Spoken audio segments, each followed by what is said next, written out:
میں آج آپ کو ایسا عمل دکھاتا ہوں جس کے کرنے کی برکت سے 12 فرشتوں کی دوڑیں لگ جاتی ہیں اور وہ کوشش کرتے ہیں، دوڑتے ہیں جلدی جلدی ہم عمل لکھ کے اللہ کے حضور پیش کریں۔ وہ ایسا زبردست عمل ہے۔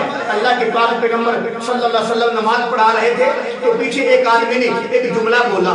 وہ جملہ جب بولا، جب نماز ختم ہوئی تو اللہ کے پاک پیغمبر نے پوچھا یہ جملہ کس نے بولا ہے؟ یہ صحابی ڈر گیا، شاید مجھ سے غلطی ہو گئی ہے، مجھے نہیں کرنا چاہیے تھا۔ اللہ کے پاک پیغمبر نے فرمایا ڈرو نہیں، گھبرانے کی بات نہیں ہے، وہ جملہ بڑا ہی مجھے اچھا لگا، بڑا ہی پسند آیا۔ اللہ کے نبی نے فرمایا جب وہ جملہ بولا گیا تھا میں نے دیکھا کہ 12 فرشتے آئے اور وہ اس کا ثواب لکھنے لگے اور اس کوشش میں تھے ہم جلدی جلدی اس کا ثواب لیں گے، اللہ کے حضور پیش کریں۔ ایک صحابی بولا یا رسول اللہ صلی اللہ علیہ وسلم وہ جملہ میں نے بولا تھا، اب میں آپ کو بتاتا ہوں وہ جملہ کیا ہے۔ میرے عزیز بھائی وہ جملہ یاد کریں اور وہ پڑھا کریں نماز کے بعد اور آگے پیچھے بھی اس کا ذکر کیا کریں۔ اور ایسا وہ عمل ہے جو آدمی یہ عمل کرتا ہے 12 فرشتوں کی دوڑیں لگ جاتی ہیں، ہر فرشتے کی یہ کوشش ہوتی ہے میں پہلے اس کا ثواب لے کر اللہ کے حضور پیش کروں۔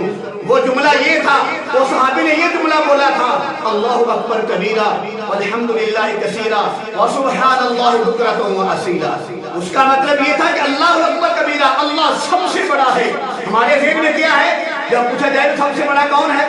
کوئی کہتا ہے عمران خان، کوئی کہتا ہے نواز شریف، کوئی کہتا ہے زرداری، کوئی کہتا ہے فلاں حکومت، کیونکہ ہم نے حکومتوں کو بڑا سمجھا ہوا ہے اپنے معاشرے کے اندر، ہماری اصلاح ہی ہماری ایسے ہوئی ہے، ہمارے ذہن میں حکومت کا آتا ہے تو وہ جملہ ہے اللہ اکبر کبیرہ، اللہ سب سے بڑا ہے۔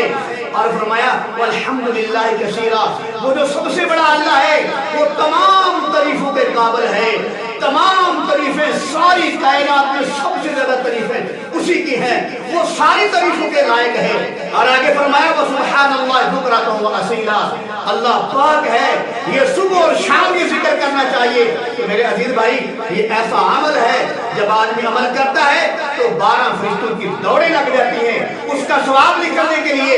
میرے عزیز بھائی ہمیں ثواب کی قدر نہیں، یہ اس وقت پتہ چلے گا جب ہماری ظاہری آنکھیں بند ہو جائے گی، ہماری باطن کی آنکھیں کھلے گی، پھر پتہ چلے گا ثواب کیا ہوتا ہے۔ حدیث مبارکہ کے اندر آتا ہے اللہ کے نبی نے فرمایا کہ بعض لوگوں کے ثواب کو اتنا بڑھا دیا جائے گا جیسے احد پہاڑ ہوتا ہے۔